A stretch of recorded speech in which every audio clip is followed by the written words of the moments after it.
Stanford defeats Utah 12-1 to start the three-game weekend set here in the Pac-12. They stay on top of the Pac-12 conference standings. 14 hits and an outstanding pitching performance from their starter, Tristan Beck. Beck, you know, we knew coming in he was going to throw a lot of strikes. He's athletic on the mound, as you see this in the first inning, picking off the runner at first, getting a big out at home.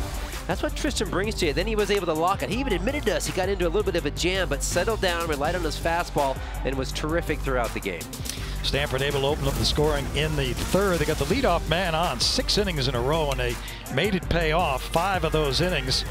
A sacrifice fly got it started for them, and they played good situational baseball, and they hit with runners on and with runners in scoring position especially.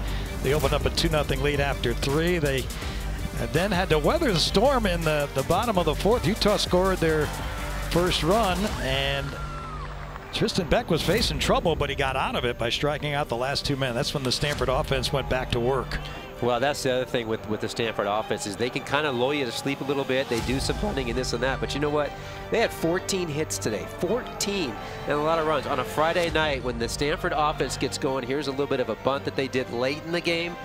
This is what the team does. This is why they're second in the country, because there's so many ways for them to attack at you. Yeah, safety squeeze scored a run, a couple of sacrifice flies, and timely hitting. Tristan Beck wins for the 7th time this year. He's 7-2, allows 1 earned run, only 79 pitches. Will Matheson, 2 for 3 with a couple of ribbies. Alec Wilson had 3 hits, 2 runs scored and an RBI as Stanford takes the opener 12-1 here in Salt Lake City over Utah.